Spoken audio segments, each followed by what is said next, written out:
안녕하십니까. 역사왕 강건세 채널에 오신 것을 환영합니다.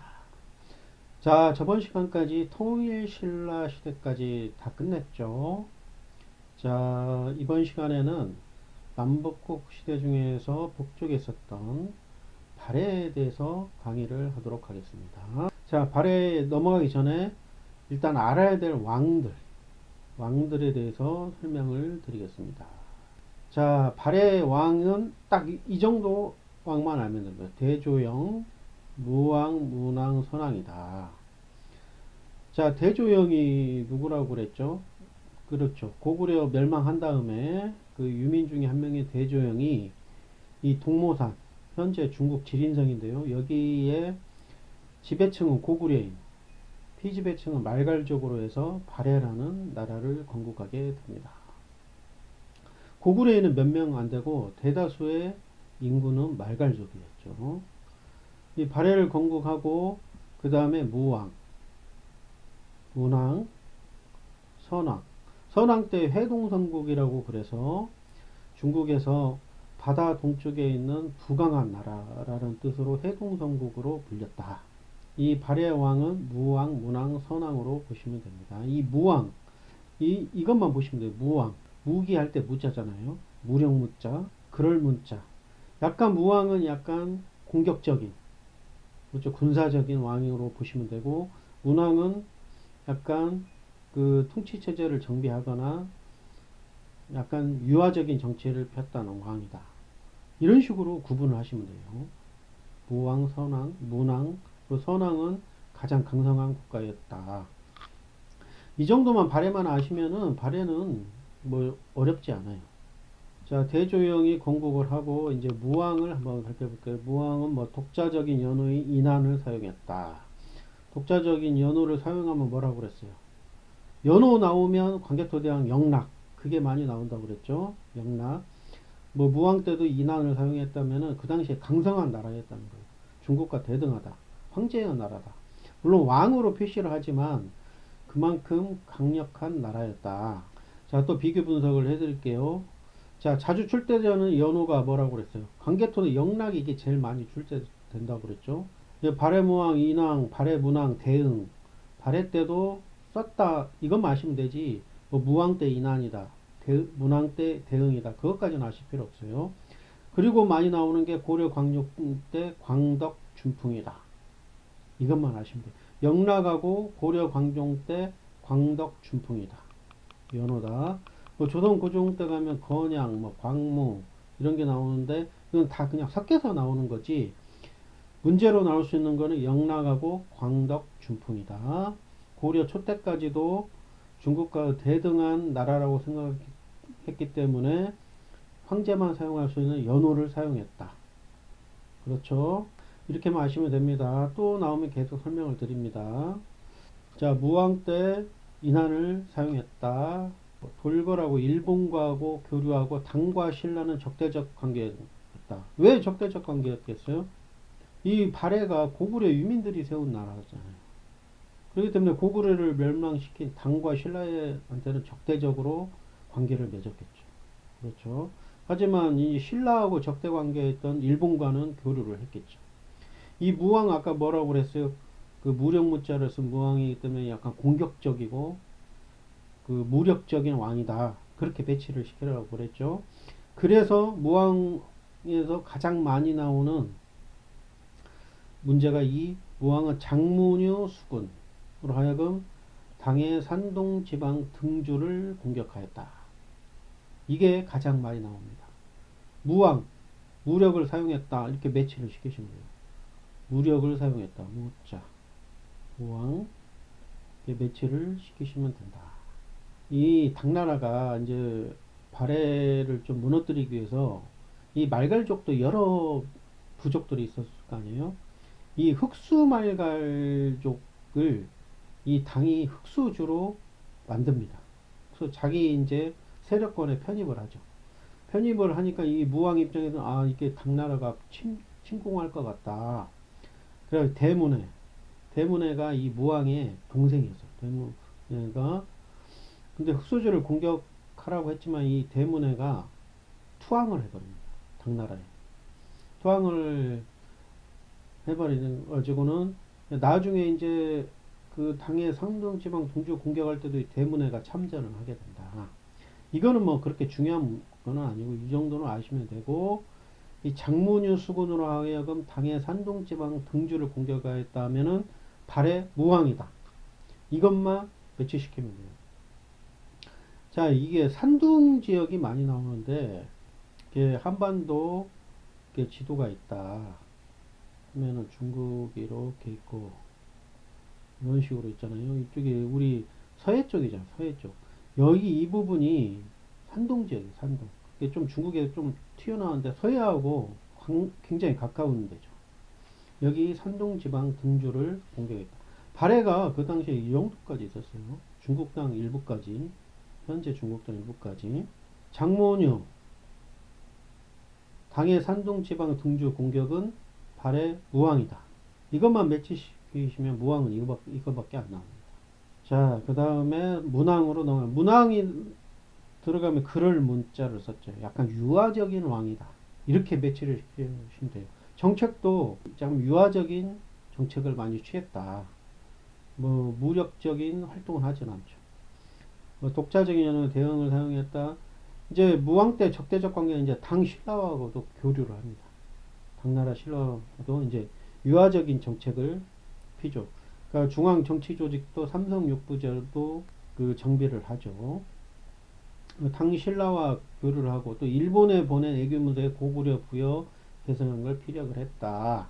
여기서 가장 문왕한테 중요한 거는 당 신라하고 교류를 했다. 그 부분이 가장 중요합니다. 그러면서 뭐 신라 도도 만들고 신라와 무역하는 교류하는 신라 도도 만들고 뭐 영주도도 만들고 이런 그 교역로를 많이 만들게 되는 겁니다. 문왕 때. 그럴 문자 유화적인 정책을 취했다. 그러기 때문에 당 신라와도 교류를 했다. 이렇게만 매치시키면 돼요. 문왕은. 자, 선왕이 넘어가면은 여기서 가장 중요한 게 지방 통치 체제를 정비를 하는데 5경 15부 62조를 정비를 했다. 5경 15부 62조 중국으로부터 해동성국으로 불렸다. 이때가 선왕이다. 자, 또 5경 15부 62조가 또 나왔죠. 시대별 통치체제 해가지고 저번에도 설명을 드렸죠. 그 통일신라 시대 구조 5소경 발해 5경 15부 62주였다. 발해가 훨씬 큰 땅이었기 때문에 62주나 된다. 통일신라 시대는 작은 땅이었기 때문에 9주다. 이렇게 배치를 시키라고 그랬죠. 그리고 나머지 알아야 될 건 고려 12모기 초에 있었고 나중에 현종 때 5도 양계가 있었다. 이것만 비교 분석해 주시면 돼요. 뭐 조선은 워낙 유명하니까 8도로 구분되어 있고, 야, 시대별 통치체제의 중앙조직도 이렇게 참고를 하시면 이게 많이는 안 나오는데 통일신라 시대는 유하부, 집사부 등 14부가 있었다. 유하부, 집사부 이게 많이 나오거든요. 유하부, 집사부 하면 통일신라 시대다. 발해는 삼성 육부제였다. 이게 당 제도를 수용한 거예요. 고려 때까지 당 제도를 수용해가지고 발해 삼성 육부제, 고려 이성 육부제였다. 이 중앙 조직은 잘 안 나오고 이 통일신라 유하부, 집사부, 14부가 있었다. 이게 가끔씩 지문으로 나옵니다. 통치체제, 지방조직 이게 많이 나오기 때문에 중앙조직은 그냥 곁다리로 설명을 드리는 겁니다. 통일신라 시대 구조소경 발해 5경 15부 62주다. 이제 약간씩 조금씩 매치가 되시죠. 이제 선왕 때 이제 5경 15부 62주를 만들었고 중국으로부터 해동성국이라고 불렸다. 여기까지만 아시면 됩니다. 자, 이제 아까 통치체제에 대해서 설명 다시 좀 더 자세하게 설명을 드릴게요. 삼성 육부 체제를 문왕 때 만들었다고 그랬죠. 이 삼성이 정당선, 선조성, 중대성을 이 삼성이라고 그랬어요. 아주 뭐 대내성이 국정을 총괄했다. 이게 뭐 어떻게 구성되어 있는지 그런 것까지 아실 필요 없고 정당성, 선조성, 중대성 이게 나오면 발해다. 발해의 정치 조직이다. 이렇게만 매치를 시키시면 돼요. 정당성, 선조성, 중대성. 이렇게 나오면 발해다. 그렇죠. 삼성이었다. 그렇게만 매치를 시키시면 됩니다. 그리고 또 이제 기구로서 좀 많이 나오는 게 중정대입니다. 중정대. 비리 감찰. 관리들의 비리를 감찰하는 중정대인데, 이것도 또 저번에 또 설명을 드렸죠. 이게 또 비교해서 나온다고. 자, 보십시오. 통일신라 시대에 외사정이라고 있었다고 그랬죠. 그 문무왕 때 지방 관리 감찰을 했던 외사정. 외관직이라고 그랬죠. 통일신라. 이 비슷한 기구가 발해 때는 중정대 있다. 비리 감찰하는 고려 때 가면 어사대. 조선 때는 사원부였다. 이렇게 비교를 하시면은 시대별로 나와도 헷갈리지 않아요. 자, 비슷한 것끼리 뭐 왜 이 중정대, 어사대, 사원부는 거의 비슷한 거지만 이 외사정하고는 약간 틀리지만 그래도 비리 감찰 기구이기 때문에 통일신라 외사정도 넣어놓은 겁니다. 자, 다시 한번 설명드립니다. 시대별 비리 감찰 기구 통일신라 외사정, 발해 때 중정대, 고려 때 어사대, 조선 때 사원부였다. 자, 이것만 딱 매치시켜 놓으면 이런 문제들 나오면은 100% 맞추게 되는 겁니다. 자, 중정대 비리 감찰하고 주자감, 국가 운영 최고 교육기관이었죠. 주자감. 이거 또 나오죠. 주자감. 자, 이거 또 비교 분석 해볼게요. 자, 주자감 나오면은 뭐였다? 그렇죠. 태학경당이 나와요. 태학경당. 고구려 때 태학경당. 통일신라 시대가 되면 국학. 발해 때는 주자감. 고려로 넘어가면 국자감. 조선은 그 유명한 성균관이다. 국가에서 운영하는 교육기관이다. 경당은 활쏘기 등을 가르쳤고 삼국시대 중에서는 고구려만 있어요. 그건 잘 기억하셔야 됩니다. 시대별 교육기관인 관학은 고구려 태학 경당 통일신라 국학 발해 주자감 고려 국자감 조선 성균관으로 이어진다. 다시 설명을 드렸습니다. 계속 나옵니다. 자, 그리고 뭐 문적원이야 이게 뭐 책과 문서관리 문서작가 가끔씩 이 지문으로 나오기 때문에 제가 써드린 겁니다. 여기서 중요한 거는 중정대 주자감이 많이 나옵니다. 그리고 지방정치 조직을 선왕 때 5경 15부 62주로 했다고 그랬죠. 통일신라 시대는 구주 5소경이었다. 이렇게만 아시면 되고, 자, 이제 넘어가서 이제 발해의 경제문화. 경제문화에 대해서는 여기서 발해에 관련돼서 많이 나오는 거는 솔빈부의 말이 주요 수출품이었다. 이 솔빈부가 5경 15부 62주 중에 그 하나의 부였죠. 이 솔빈부의 말이 주요 수출품인데 이게 가장 많이 나옵니다. 이게 헷갈리는 게 뭐였죠? 그렇죠. 동해 그 부족국가 고대국가 부족국가 철기시대 때 동해에서 과하마 이게 또 말이었잖아요. 과하마가 특산품이었다. 이거하고 좀 헷갈리기 때문에 섞여서 나와요. 발해는 솔빈부의 말이었다. 동해 때는 과하마였다. 그렇죠. 그걸 구분해 주시기 바랍니다. 그래가지고 유화정책을 폈던 문왕 때 영주도 당나라의 교역로죠. 신라와의 교역로, 거란과의 교역로 등은 이 상설 교통로를 개설을 했다. 문왕 때 참고로 아시면 됩니다. 영주도, 신라도, 거란도가 나오면 발해 때다. 이렇게 배치를 시키시면 돼요. 이제 그리고 문화로 넘어가면 아무래도 고구려 문화를 계승했기 때문에 특히 온돌은 고구려 때부터 이 온돌이 굉장한 과학적인 시스템으로 이 세계적으로 널리 알려졌죠. 이 온돌 시스템이 참 이게 뛰어난 문화거든요. 이 온돌이 이 발해에도 이 고구려를 계승한 이 온돌 문화가 있었다. 그렇게 아시면 되고 또 많이 나오는 게 이 정예공주 묘의 비석 이게 많이 나옵니다. 이게 그 황상이라는 표현이 들어가 있거든요. 황상이라는 그 비석에 이게 황제국임을 표현한다. 연호도를 사용했잖아요. 그렇기 때문에 황제국임을 사용했다는 이 묘의 비석에 나옵니다. 이 내용은 잘 알 필요 없다. 뭐 황제국임을 표현하는 연호를 사용했다. 정예공주라는 이 단어가 나오면 발해다. 그렇죠. 정예공주가 나오면 발해 시대다. 이렇게만 매치를 시키시면 됩니다. 뭐 대표적인 문화유산으로 영광탑, 이불병정, 이불병좌상 등이 있었다. 발해 석등은 뭐 발해가 들어가니까 당연한 거죠. 영광탑, 이불병좌상이 나오면 발해다. 그렇게만 매치를 시키시면 됩니다. 문화유산의 문제가 나올 때 이 영광탑, 이불병좌상 문제가 꽤 나옵니다. 발해는 이게 대표적이기 때문에 그러기 때문에 이 문화재는 발해 시대 문화재다 라고만 매치를 시키시면 됩니다. 자, 그러다가 이제 발해가 멸망을 하겠죠. 발해가 멸망을 하는데 이 발해 같은 경우에는 이 거란의 침입으로 멸망합니다. 거란의. 참 안타까운 일이죠. 이 발해가 참 더 오래 버텨가지고 발해가 가령 통일을 했다면 통일신라 시대가 이제 약해지잖아요.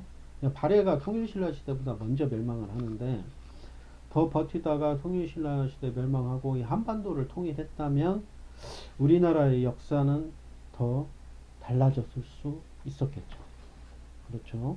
좀 아쉬운 역사적인 사건이었지만 그래도 역사를 되돌릴 수는 없겠죠. 네. 발해가 거란의 침입으로 멸망한다. 거란. 이것만 알고 계시면 돼요. 이게 많이 나옵니다. 거란의 침입으로 멸망했다. 뭐 한나라 침입이나 뭐 여진이나 뭐 돌궐이나 뭐 아니면 통일신라 시대나 뭐 고려나 그런 침입이 아니고 거란의 침입으로 멸망했다. 이게 문제가 꽤 많이 나옵니다.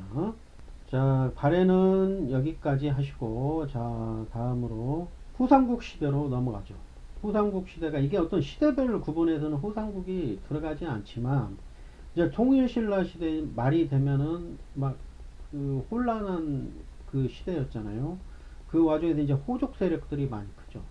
호족 세력들이 크면서 결국에는 후고구려 후백제가 출현을 한다. 그래가지고 그 후백제는 견훤, 후고구려는 궁예, 그리고 신라와 합쳐서 이 시대를 후삼국 시대라고도 말을 한다. 자, 후백제가 이 900년도에 건립이 되는데 견훤이 후백제이기 때문에 약간 전라도 쪽이었겠죠. 전주인 지금의 완산주의 도읍을 정하고 후백제를 건국을 하는데 전라도 전역과 이제 충청도 일부를 차지를 합니다. 뭐 중국의 후당 5월과 외교 관계를 맺었겠고 한때는 이 신라 수도인 금성까지 침입해가지고 경혜왕을 죽여버립니다. 경혜왕을 죽일 정도로 그때 후백제가 굉장히 강성할 때도 있었죠. 자, 그리고 여기 중국의 후당 5월과 외교 관계를 맺었다고 하는데 여기서 좀 헷갈려 하시는 게 그 삼국시대 때 백제 문영왕 시대 때 중국 남조와 외교 관계를 맺었다고 그랬잖아요.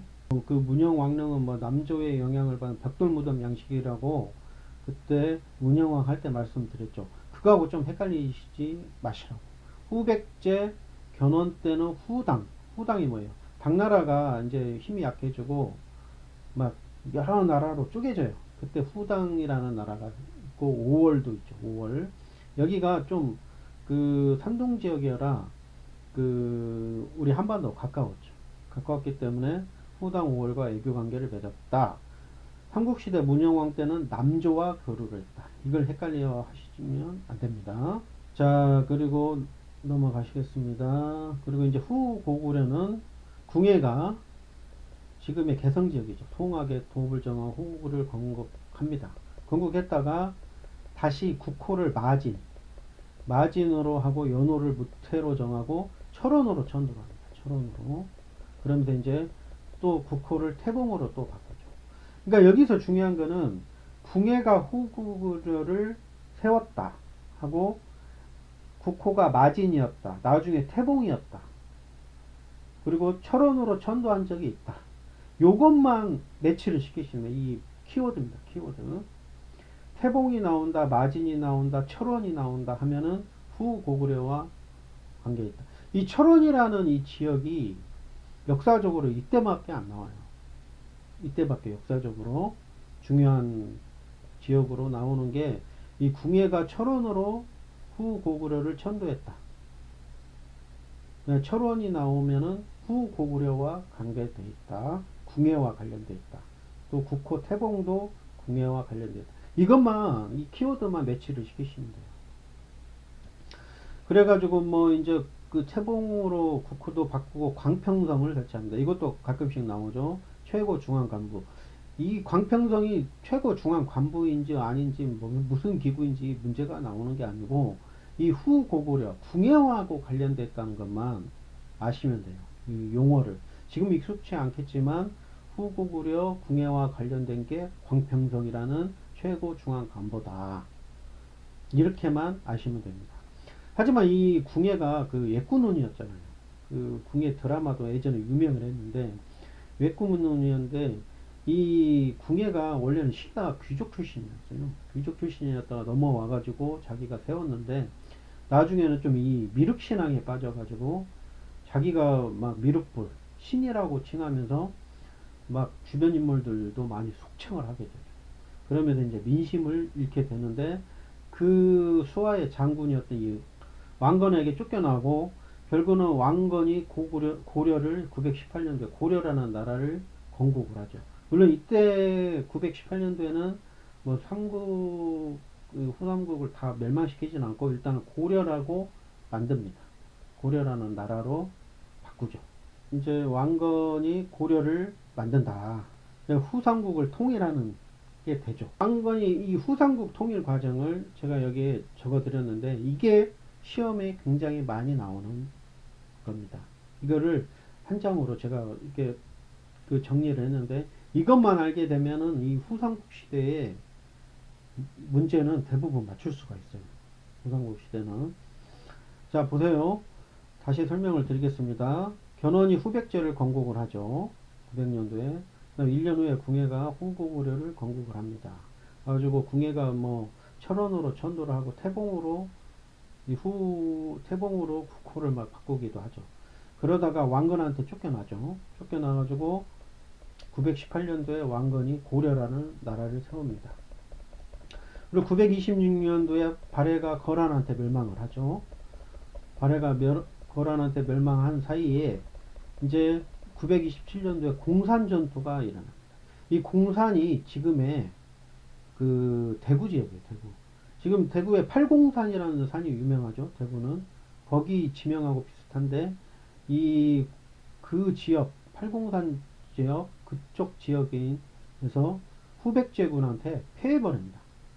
그 견훤한테 패해요. 신순겸이 전사를 해요. 신순겸 나오면 궁예하고 관련되어 있다. 후백제 시대다. 이 신순겸이 이 공산 전투에서 후백제군한테 패하면서 전사한다. 그렇게 배치시키게 돼요. 하지만 3년도에 이 고창 전투에서 그 고려군이 백제에 다시 승리하면서 고려군이 이 통일을 하는 기반을 마련하죠. 이 고창 전투가 지금의 안동이에요. 그 당시에는 고창이라고 그랬는데 지금의 전라북도 고창이라는 지역이 있죠. 그 고창이 아니고 지금의 안동 지역에서 고려군이 백제에 승리를 한다. 공산 전투가 먼저고 고창 전투가 후다. 공산 전투는 지금의 대구의 지역인데 후백제군이 고려군을 패배시킨다. 하지만 그 후에 일어난 고창 전투, 지금의 안동 지역 그 전투에서는 고려군이 후백제군을 물리친다. 이렇게 순서와 매치를 시키세요. 그럼 이제 고창 전투에서 이기면서 고려가 이제 승기를 잡는 거죠. 그러다가 이제 견훤이 왕건에게 귀순을 하게 됩니다. 견훤이 왕건에게 왜 귀순을 하냐? 갑자기 잘 나가다가 이 후백제가 이 견훤의 내부 분열이 일어납니다. 견훤이 이제 아들이 있었는데 견훤이 이제 넷째 아들인 금강한테 왕위를 물려주려고 해요. 그러니까 이제 그 첫째 아들이 이제 신검이라고 그러거든요. 장남 신검 입장에서는 열받죠. 열받으니까 자기 측근들을 모아가지고는 이 견훤을 아버지를 그 지금의 전북 김제에 있는 금산사에다가 유폐를 시켜버립니다. 유폐를 시켜버리니까 이 아버지인 견훤 입장에서는 얼마나 화가 났겠어요. 아들이 자기를 유폐시켰으니까. 그러니까 몰래 탈출을 해요. 탈출을 해가지고는 결국에는 왕건한테 귀순을 해버려요. 변호인이. 이제 그러면서 이제 후백제도 좀 이제 내부 분열이 일어나는 거죠. 그리고 결국에는 신라가 935년도에도 신라도 항복을 하죠. 그 마지막 왕인 경순왕이죠. 이름이 김부라고 그러는데 항복을 하고 왕건이 경순왕한테 그 경주 사신관 관리죠, 관리. 지방관으로 임명을 하고 하면서 이 신라도 멸망하는 거죠. 그리고 1년 후에 후백제도 결국에는 멸망을 합니다. 그 1, 2천 전투, 여기 나오죠. 1, 2천 전투에서 신검의 후백제군을 물리칩니다. 그 견훤의 장남인 신검의 후백제군을 물리치면서 결국은 후삼국을 통일을 하게 되는 거죠. 936년도. 아주 고려라는 나라가 정식으로 그 건립이 되는 거죠. 이 1, 2천 전투가 뭐 많이 나오는 거 아닌데 시대별로 이 전투들이 많이 나오다 보니까 이 1, 2천 전투도 한 번씩 나온다. 1, 2천 전투가 나오면 후삼국 시대 때 마지막 그 고려 왕건의 고려군과 신검의 후백제군의 전투였다. 그렇죠. 지금의 경북 구미시 선산읍이거든요. 1, 2천이. 1, 2천 전투가 나오면 후삼국 시대다. 후삼국 시대. 이렇게 매치를 시키시면 됩니다. 자, 여기까지 후삼국 통일 과정을 쭉 설명을 드렸는데 여기서 많이 나오는 것은 공산 전투. 전투기 때문에 고창 전투. 1, 2천 전투. 자, 그 전으로 가면은 삼국시대 말. 삼국시대 이거는 통일신라 시대 말이죠. 삼국시대 말 무슨 전투가 있었다고 그랬어요? 그렇죠. 기벌포 전투. 기벌포 전투 전에 백강 전투, 그 다음에 매소성 전투, 기벌포 전투였다. 그때가 삼국시대 말이었다. 그리고 통일신라 시대 말에 후삼국 시대에 공산 전투, 고창 전투, 1, 2천 전투 순이다. 이렇게만 매치시키시면 돼요. 지금은 막 헷갈려 하실 수도 있지만 그 시대별로 그 전투만 매치를 시켜 놓으면은 여러분 이런 거에는 진짜 쉽게 다가갈 수 있다. 그렇게 보시면 됩니다. 자, 오늘 그 발해부터 시작해 가지고 후삼국 시대까지 정리를 해 드렸습니다. 역사적으로는 굉장히 양이 많을 것 같지만 제가 정리해 놓으니까 그렇게 많지 않죠. 이것만 아시게 되면은 문제풀이 하는데 그렇게 어렵지 않아요.